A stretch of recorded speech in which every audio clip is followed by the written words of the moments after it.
you think we have lost that idea where we just focus on the presentation aspect and we've lost the relational dynamic? Where do you think that started to occur within evangelicalism? Well, we're born consumers. Well, I mean, we just are. All of us have to just admit that. We're consumers. And, that whole thing in John 6 where Jesus, freaked out the disciples when he said, my body is real food and my blood is real drink. And they're like freaking out. Come on, Jesus, not to drink my blood. What's funny, Travis, I don't know if you have this book, but back, I don't know, I probably got it 40 years ago. F.F. Bruce's book, The Hard Sayings of Jesus. Yes, I know the book. I have the book. Chapter 1, John 6. It's that and the disciples are like, we don't even, we're Jewish people. We can't eat pork, much less human, unless the blood's drained. We can't do this. And she says, relax. He essentially says, relax, fellas. This is the Mercerized version of John 6. Jesus said, I know you're going to consume something. I want you to consume me. I want you to consume me.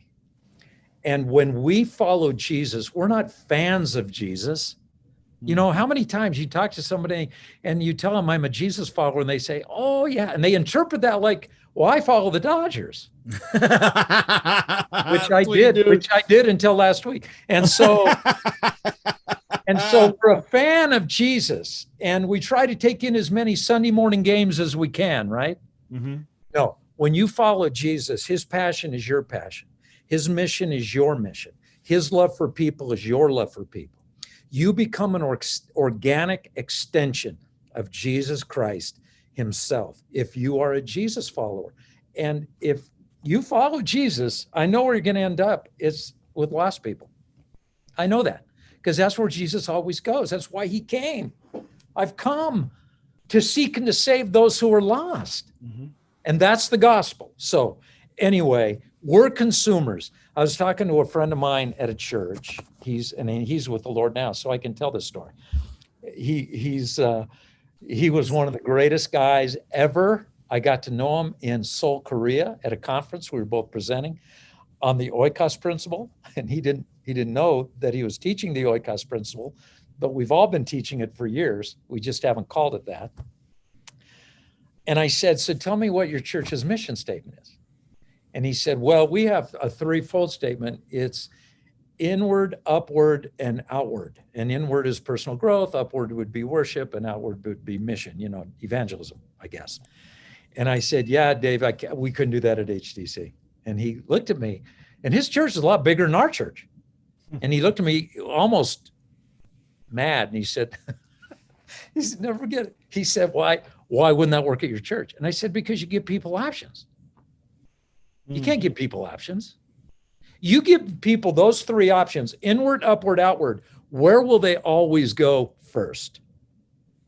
Inward, because we're consumers. I'm not being critical. I'm a consumer.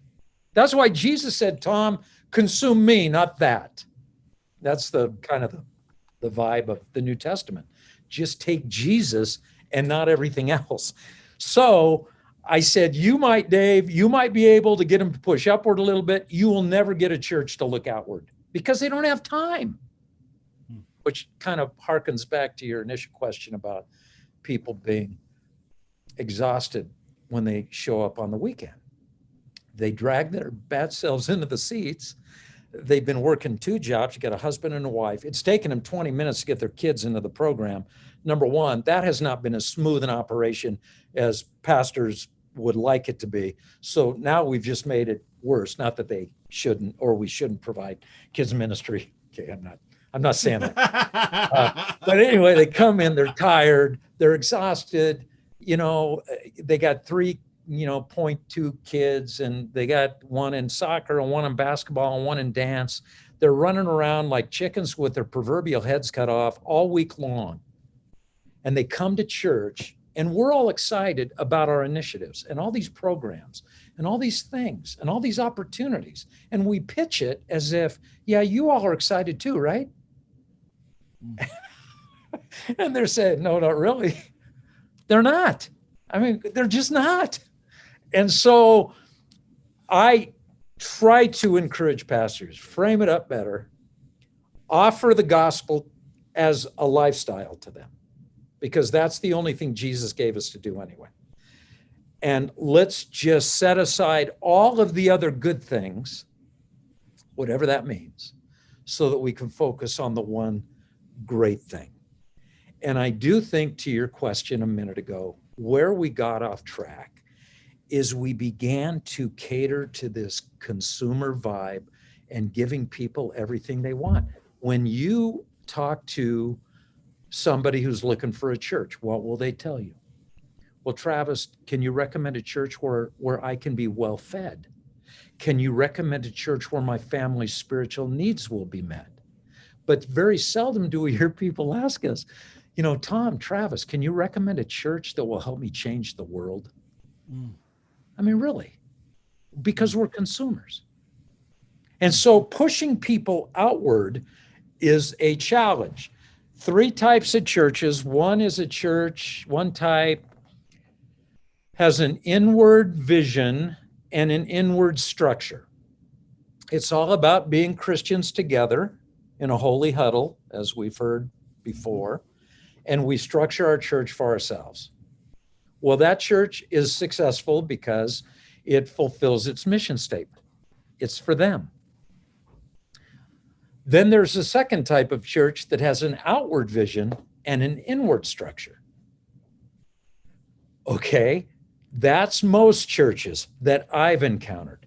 We call people to the Great Commission, but we build the church for ourselves. And then there's that third type of church, which is a church that has an outward vision and they have an outward structure. In other words, it becomes a preparation center, less than a ministry center. It becomes a place where people are prepared to fulfill their mission. It becomes a place where people are told, you could come to church every weekend, attend small group every week, and be involved in a personal ministry on your campus on the weekend and still never fulfill your purpose as a Christian, because your mission is to your 8 to 15. And so we have tried, and Oikos is an exponential idea.